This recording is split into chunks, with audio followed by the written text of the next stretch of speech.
Bem-vindos a este Olhar Mais de Perto, o podcast do Instituto Ação pela Paz, onde tratamos de temas ligados à reinserção na sociedade de pessoas que estiveram ou estão no sistema prisional.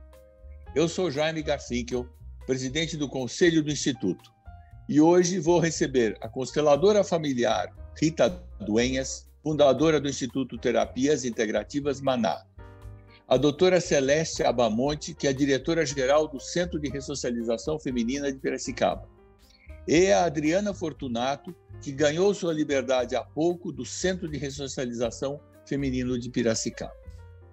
Eu preciso reconstruir a mim a cada instante. Você faz isso?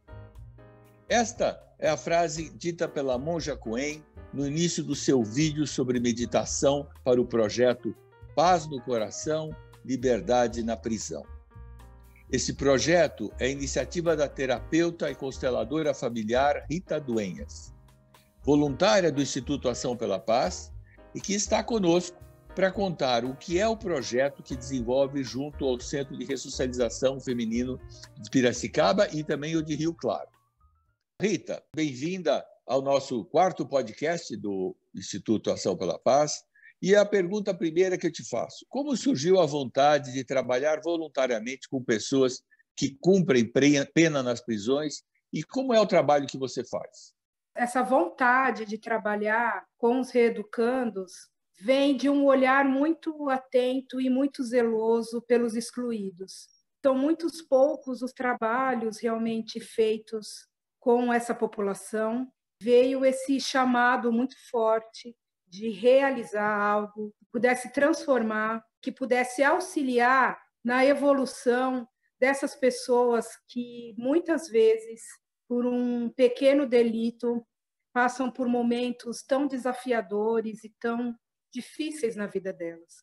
São pessoas muito marginalizadas, muito excluídas, na maioria das vezes, que não são vistas e olhadas como seres humanos, que, às vezes, só erram o caminho e precisa voltar novamente por um caminho mais alinhado e fazer parte de algo que possa transformar a vida das pessoas, que possa fazer com que elas repensem a vida delas e tracem um novo rumo, foi o que me impeliu realmente a fazer esses trabalhos com essa população.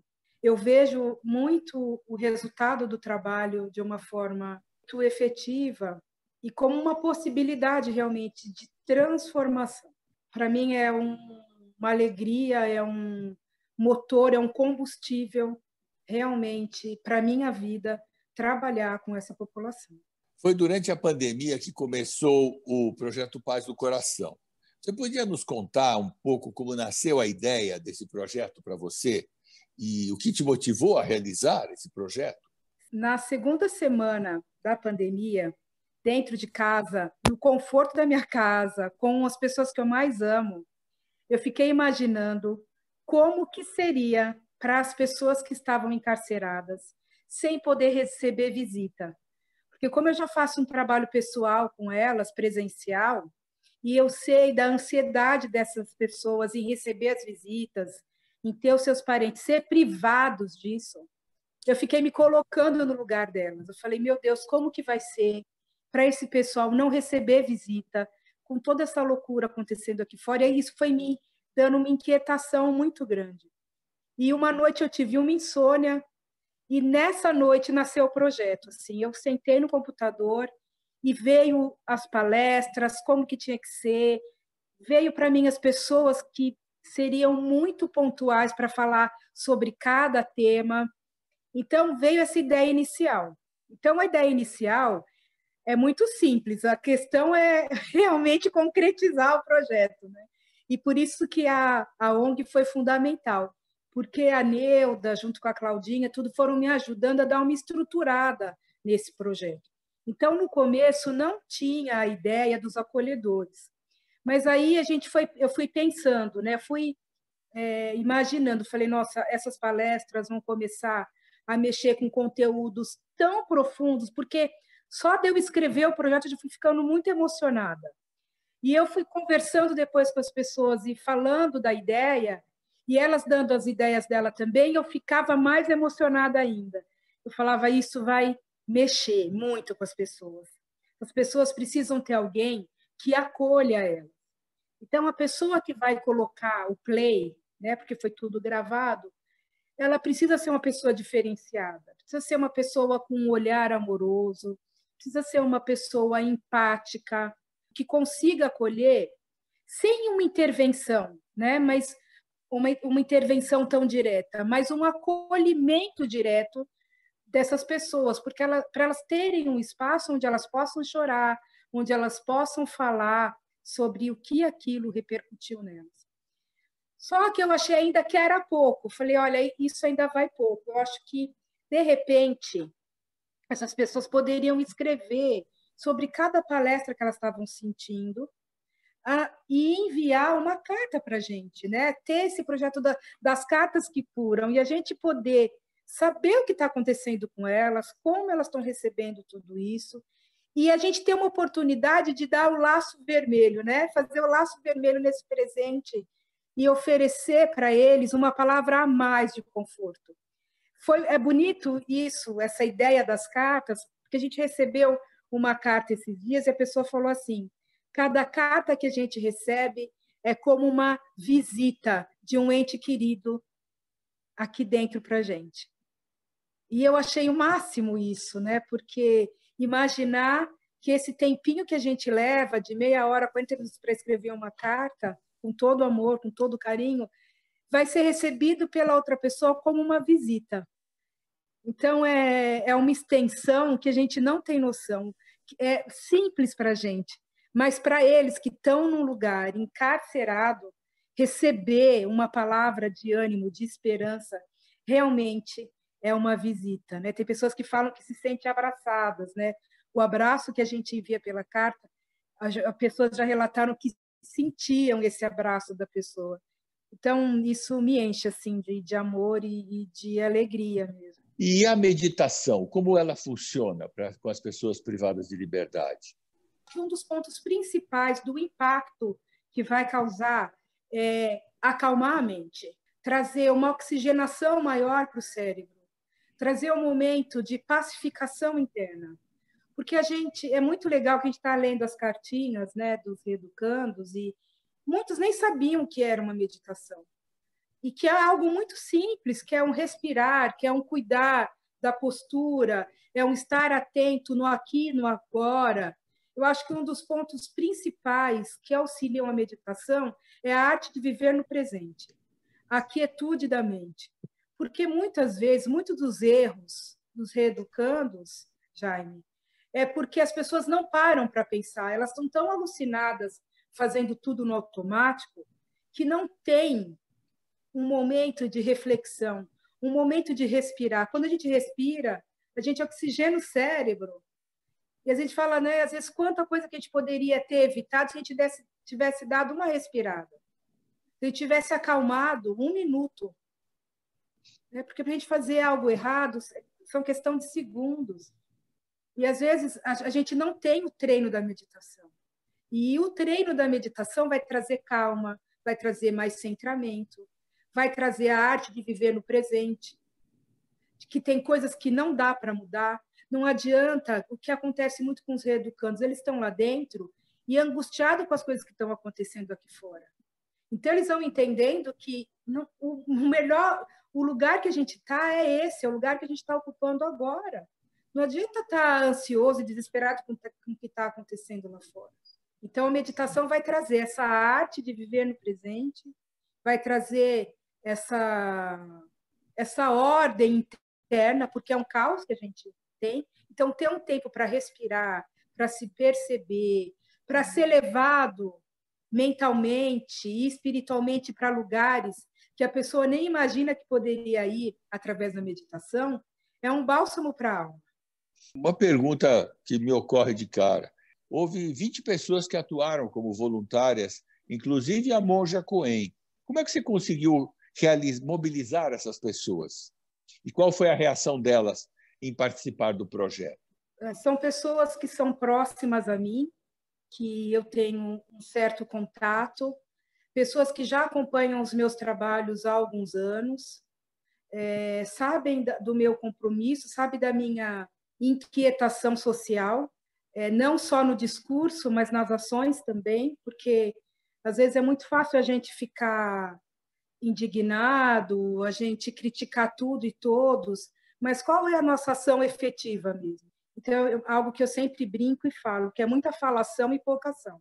Então, essas pessoas sempre viram muitos dos meus projetos, dos meus movimentos acontecendo, e de pronto essas pessoas aceitaram, né? Eu acho que quando isso é o resultado de amizade, de trabalhos que já foram feitos e que foram visualizados por eles, e eles prontamente aceitaram o desafio realmente de fazer parte do projeto. O que para mim foi uma surpresa muito grande é de perceber, principalmente nesse ano, que tem muitas pessoas querendo fazer. Só que às vezes a pessoa não sabe o caminho, não sabe como fazer. Então, a ONG trouxe essa ponte para mim e eu pude ser essa ponte para essas pessoas. Tem muita gente boa, né? Muita gente do bem querendo fazer coisas boas. Esse projeto hoje não tem só mais 20 voluntários que aceitaram fazer as palestras, mas também tem o projeto em andamento, que exige também um acompanhamento através de cartas para o Reeducandos, né? Não é só colocar o projeto, porque o projeto vai suscitar várias reflexões, várias indagações, vários pontos em cada Reeducando. Então, a gente precisa dar esse suporte depois. Não é só olhar feridas, mas é auxiliar a estancar o sangue, é auxiliar na cicatrização dessas feridas. E a gente está contando com mais voluntários no processo de acolhimento e no processo de confecção de cartas que são enviadas aos reeducandos. Então, a gente está aí passando de 35 pessoas que colaboram com esse projeto. Olha, muito bom te ouvir, e é tanto motivador que me deu vontade de meditar imediatamente, mas vou esperar um tempo. Eu acho que é o momento, tendo te ouvido, Rita, agora é um momento interessante para introduzir a Adriana Fortunato a vocês, aos ouvintes do nosso Olhar Mais de Perto. A Adriana é egressa do sistema prisional, ganhou sua liberdade recentemente e estava no Centro de Ressocialização Feminino de Piracicaba, onde teve contato com a doutora Celeste, que é a diretora desse centro, que nos falará no final, e com a Rita Duenhas, que nós acabamos de ouvir. Então, Adriana, você pode dar o exemplo vivo de como aconteceu, como o projeto te ajudou. Eu estava lá, né, fui para o Centro de Ressocialização de Piracicaba. Eu tive a oportunidade de participar desse projeto. Foi maravilhoso. Eu acho que nunca, em lugar nenhum, alguém teve uma ideia tão brilhante assim, porque foi extraordinário, tanto comigo quanto com outras pessoas que estavam lá, que eu presenciei, às vezes até que não estavam no curso, mas a gente que estava, passavam para as outras o que a gente aprendia lá, e muitas tiveram a oportunidade de também ver de outra forma aquele lugar que a gente se encontra, que às vezes a gente se sente perdido, como se a gente fosse animais, que a gente está enjaulado e ninguém se importa com a nossa opinião, com o que a gente é, se a gente vai melhorar, se não vai. É a forma que a gente se vê lá dentro e que muitas pessoas também vê dessa forma. Aí, quando chegou esse projeto em Piracicaba, que eu achei muito importante para mim, assim, eu vi a forma de ser tratada, o interesse da diretora, dona Celeste, de se dispor a ir lá dar palestra para a gente por falta de um acolhedor. Ela mesma foi, sem ter medo, vendo a gente como ser humanos. Então, assim, eu me vi ali como ser humano novamente, coisa que eu já não me vi há algum tempo. As palestras, a experiência, cada pessoa que foi falando, elas foram tocando de uma forma, assim, em cada situação da minha vida. Eu não esperava, assim, achar que eu ia ser curada de uma depressão que eu sofria desde a infância através de um projeto, uma palestra. Nunca imaginei na minha vida. Como eu já comentei lá no dia da palestra, eu passei por psiquiatra, psicólogo, psicanalista, para curar uma depressão que eu não sabia como curar. Mas ali, com cada palestra, cada profissional, terapeuta, psicóloga, pessoas que estiveram ali, eu aprendi a lidar com isso, eu aprendi a me reconhecer, a me amar, eu aprendi a me enxergar, a entender o porquê eu estava passando por aquilo, eu passei até a agradecer por ter passado por ali, porque eu aprendi coisas que eu não aprenderia se eu não tivesse ido até ali, se eu não tivesse participado desse projeto. Isso foi tão importante na minha vida que se eu não tivesse tido isso, essa oportunidade de ter participado, talvez eu sairia um pouco mais revoltada do que eu entrei. Uma coisa que é interessante você contar para a gente é que você ganhou a liberdade recentemente. Como é que foi o teu retorno à sociedade, né? Você acredita que o projeto te ajudou nessa tua volta para casa? Sim, me ajudou. No começo, vou ser sincera, eu saí e eu fiquei um pouco perdida, um pouco assustada. Eu fiquei pensando, meu Deus, por onde eu começo? Porque são várias coisas para fazer, várias coisas para retomar, tudo novo praticamente. Então eu fiquei um pouco perdida, falei, não, por onde eu começo? O que eu tenho que fazer primeiro? Aí eu, um dia em casa, parei, lembrei de tudo que eu aprendi, que eu coloquei na minha mente, que aquilo, a gente teve a oportunidade de aprender, porém a gente tem que praticar. Se a gente não praticar, nada vale, porque vai entrando no esquecimento. Então eu passei um dia em casa, assim, deitei, comecei a relembrar, ver o que eu fazia lá atrás para poder melhorar aquele momento, para poder pensar melhor, ouvir melhor o que a minha voz interior tinha a me dizer, porque às vezes tem coisas que nosso pensamento, nosso coração está turbulento, mas lá no fundo tem uma voz que fala para você o que você deve fazer primeiro ou não, mas você precisa parar, refletir, meditar, para você conseguir ouvir, se ouvir e analisar melhor o que você deve fazer.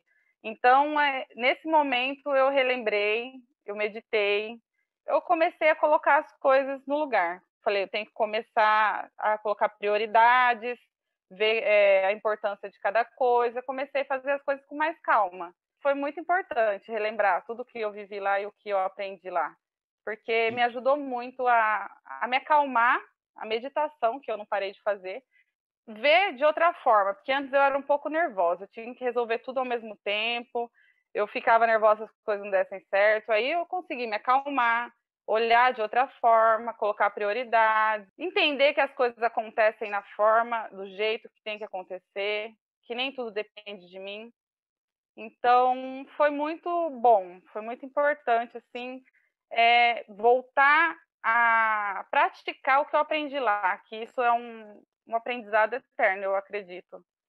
E agora eu vou voltar a trabalhar, eu tive calma, paciência, fé, me chamaram para retomar o trabalho que eu estava quando eu fui presa. Me ligaram, perguntaram se eu tinha interesse de voltar. Claro que eu fiquei muito feliz, né? E falei que eu tinha interesse, até me surpreendi, na verdade, com a proposta, porque eu não esperava. Eu trabalhava na empresa há 2 meses apenas. Depois de tudo que eu passei, eles tiveram presente, que eles contrataram um advogado, e ainda me chamar de volta. Eu falei, mas por que eu, né? Eles me conheciam um pouco. Aí a minha gerente falou assim para mim, Adriana, quando o dono da empresa perguntou se eu queria que você voltasse, eu falei, ela não entrou na nossa vida por acaso, nem nós entramos na vida dela por um acaso. Então, eu acredito que ela é capacitada, boa profissional e vai continuar fazendo um ótimo trabalho. E eu fiquei surpresa, assim, feliz ao mesmo tempo, né? E olha, foi muito importante. Tudo isso que eu aprendi, toda essa experiência que eu tenho contado para muita gente, né?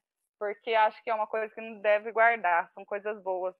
E qual seria a tua mensagem para as pessoas presas e egressas? Para as pessoas presas, acreditar em si. Acho que elas têm que acreditar em si, se amar, procurar ver o lado positivo das coisas, não só o negativo, porque problema, luta, batalha a gente sempre vai ter na vida. Só que se você ficar olhando só para o problema, você vai se afundando cada vez mais. Se você achar uma solução ou algo que te incentive a olhar o lado bom das coisas, aquilo vai se tornar mais leve. Então, você consegue ver um futuro, consegue acreditar que você é capaz, que aquilo é uma fase que vai passar. Como uma pessoa muito especial falou para mim um dia, esse sofrimento tem data para acabar. E realmente ele teve data, porém o sofrimento que eu estava passando foi, de repente, um momento de aprendizado maravilhoso que eu vou levar para a minha vida inteira. Porque eu passei a enxergar de outra forma aquele momento. Comecei a ver que tinham pessoas boas, fazer amizades, ajudar outras pessoas com a minha experiência, a aprender com pessoas que estavam lá, a diretora, outras pessoas que trabalhavam lá, eu aprendi muita coisa. Então, a gente tem que olhar para o lado bom e não ficar só se lamentando e achando que você não é nada só porque você está ali. Não, você pode ser tudo. Você tem que querer e acreditar em si e se amar.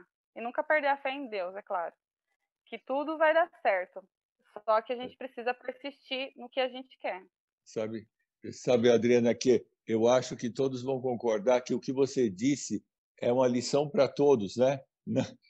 Dentro e fora da prisão, e é para todos todo dia. Então, é muito rico esse aprendizado que você trouxe. Eu acho que agora é um momento interessante de ouvir a doutora Celeste, que é a doutora Celeste Abamonte, que é diretora-geral do Centro de Ressocialização Feminino de Piracicaba, grande parceira do nosso instituto e que promoveu a realização de 7 projetos nossos na sua unidade prisional, com a participação de 135 mulheres que cumprem pena ali. Doutora Celeste, na sua experiência como gestora de uma unidade, poderia contar como é o seu trabalho e qual a importância de realizar projetos como a meditação? A minha experiência no sistema prisional é de mais de 30 anos. Eu estou aqui no Centro de Ressocialização Feminino como gestora há 8 anos. E para mim conhecer a realidade feminina foi muito diferente, porque eu sempre trabalhei em presídios masculinos. Então, aqui a gente percebe a grande diferença que tem, a preocupação dessas mulheres, o perfil delas é totalmente diferente da do homem.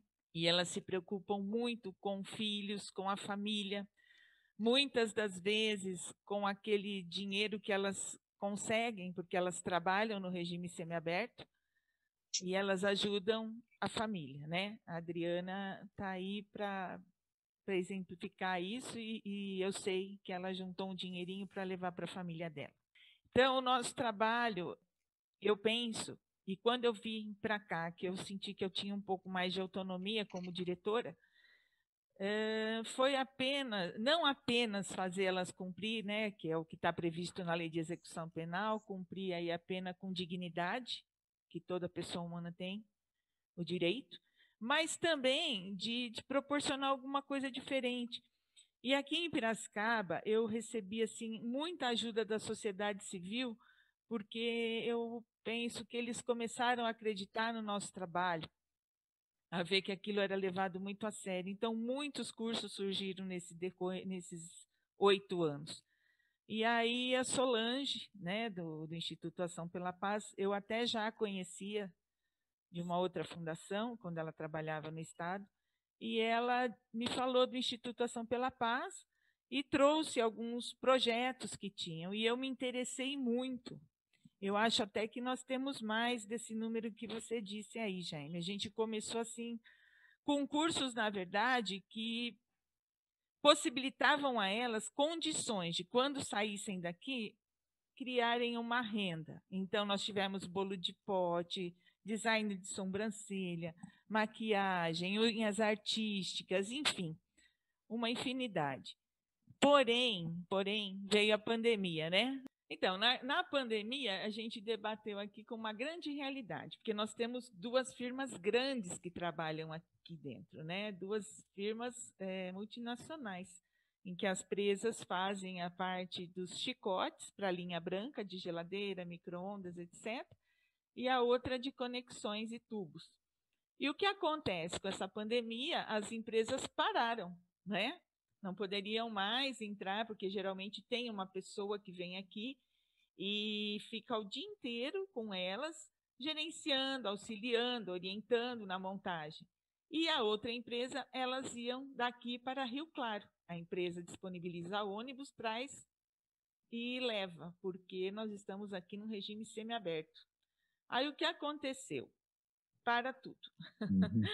E aí foi um momento que nada acontece realmente por acaso. Conversando com a Neuda, ela nos falou dessa possibilidade desses cursos, né, que a Rita oferecia. E quando ela falou do Paz no Coração, Liberdade na Prisão, eu falei, nossa, vamos fazer porque eles vão perceber coisas que geralmente num presídio ou na vida as pessoas pouco param para fazer, que é olhar para si mesmo e começarem a analisar como é que está a minha vida. E aí a gente não tinha, na verdade, aí nem poderia entrar uma pessoa de fora, um voluntário. E eu, muito contente, quando eu li o projeto, eu gostei muito, eu falei, eu vou ser a acolhedora. E aí, Jaime, foi uma experiência única, foi uma experiência maravilhosa. Então, o Paz no Coração surgiu numa época de pandemia, onde outras possibilidades de cursos ou mesmo de trabalho não poderiam acontecer. Como é que você percebeu as mudanças nas pessoas que participaram do projeto? A Adriana é uma delas. Nós temos uma outra moça também que saiu, uma pessoa incrível que também tem um problema sério com a droga e com a bebida. Então foi assim, Jaime, e eu como acolhedora levei para elas, comecei a passar as palestras, e eu acho que no momento, acho que num primeiro encontro, acho que elas pensaram, né, o que vai acontecer aqui? À medida que foi acontecendo, logo no primeiro dia, essas palestras, como a Rita disse, elas levam à meditação, e tem momentos, como ela falou, até sutis, mas que promovem uma cura. Por que uma cura? Porque quando elas vão ouvindo aquela meditação e elas vão pensando, e antes elas ouvem as palestras, elas começam a parar de se sentir, eu acho que vítima, como todos nós, né? Não falo elas apenas, eu acho que qualquer um que fizer e deveriam fazer essas palestras vão sentir isso. Vítima dos acontecimentos, né? No caso que trouxeram elas até aqui, e passam a se responsabilizar pelos atos que elas cometeram, né? Elas começam a perceber que elas podem mudar, né? Que o rumo da vida delas, né? Essas ferramentas que elas começam a aprender com a meditação, né? Passam a não se importar tanto com o que os outros vão falar, ou vão dizer, ou pensar delas. Por que eu te falo isso? O grupo que foi para... É um grupo pequeno, porque minha unidade é pequena, e a sala onde eu tinha é pequena. Então, assim, foi um grupo de 20 meninas. E a gente teve que respeitar todo o protocolo da distanciamento. Então, mesmo assim, mas a gente tem uma população de 100, 150 presas. Então, quando alguma coisa acontece que começa a mudar o comportamento de um preso no coletivo, os outros, às vezes, começam a se incomodar, ou dão risada, alguma coisa nesse sentido, fazem chacota. Então, assim, esse já é um obstáculo grande para elas superarem. Então, no decorrer dos dias que as palestras foram acontecendo, foi muito interessante, porque a coisa aconteceu ao inverso. As outras presas começaram a perguntar para elas o que acontece lá, porque todos os dias elas repetiam a seguinte frase: a paz começa em mim. Então elas foram aprendendo que se elas tivessem aquele controle das suas atitudes, qualquer outra coisa que venha de fora não vai abalar tanto se ela não permitir. Eu acho que isso elas foram aprendendo com essa meditação, com essas palestras, a verem e dar o limite para as pessoas. Porque as pessoas muitas vezes fazem aquilo que a gente permita que elas façam com a gente. Então, foi assim, muito interessante. E ali, nesses momentos das palestras, e também quando houve algumas meditações guiadas, que eu falo de cura, a Adriana foi muito forte, mas nós também tivemos uma outra moça que ela acabou expondo o problema dela no final, e ela chorou muito, muito, muito, teve muito choro, é uma coisa que mexe muito mesmo. E ela disse assim, mas eu achei que eu já tinha superado isso. e aquilo foi mexendo, foi assim, machucou, e como disse a Rita, né, depois através das cartas, e eu como acolhedora sempre conversava muito com elas, porque tem também um trabalho que a Rita faz com as acolhedoras antes do curso começar, e onde a gente realmente não era a diretora que estava ali, era a Celeste. Momento que despenca toda aquela emoção e elas conseguem falar alguma coisa e precisam talvez até ouvir uma palavra. Então, esse processo nessa moça foi assim, acho que o mais longo de todos. E ela foi tendo assim uma melhora, a gente via que ela estava dando um sentido diferente para a vida dela. Muito obrigado, Celeste. Que agradeço. Eu acho que com esse podcast, né, a gente está mostrando como é possível, né, a parceria entre o Estado e a sociedade civil, né, e como ela é importante para a reintegração das pessoas, né. Agora, finalizando, eu quero dizer, minha visão é que o sistema prisional é responsabilidade de todos. Aliás, não é só a minha visão, é a filosofia do Instituto Ação pela Paz. Projetos terapêuticos que possibilitam reflexões sobre a nossa vida, como vimos os depoimentos, né, das nossas convidadas, mostram que podem haver bons caminhos de apoio para os custodiados. A Rita faz parte da parcela da sociedade que quer transformar a nossa comunidade. Doutora Celeste abre espaços nos equipamentos públicos para projetos inovadores. Assim, as duas transformam vidas e histórias como a da Adriana. E onde você, nosso ouvinte, pode fazer parte disso? Se você tiver interesse, entre em contato com o Instituto Ação pela Paz, acessando o nosso site, que é o www.açãopelapaz.org.br, ou procure o nosso Instagram ou Facebook pelo nome Ação pela Paz. Eu agradeço a todos que nos ouvem e, principalmente, a presença da Adriana. Parabéns por tudo que você falou. Da Rita, que é símbolo de pessoa dedicada, né? um ser humano diferenciado. E a doutora Celeste, que, como diretora, tomara nós tivéssemos muitas diretoras como você, Celeste. Você mostra o teu coração. Muito obrigado por vocês terem compartilhado as experiências com a gente. E eu acho que foi muito importante as pessoas conhecerem as histórias de vocês. Eu acho que o podcast atinge o coração das pessoas. E eu queria terminar com a frase que a gente sempre termina os nossos podcasts, que é: a paz de todos é a sua paz. Muito obrigado.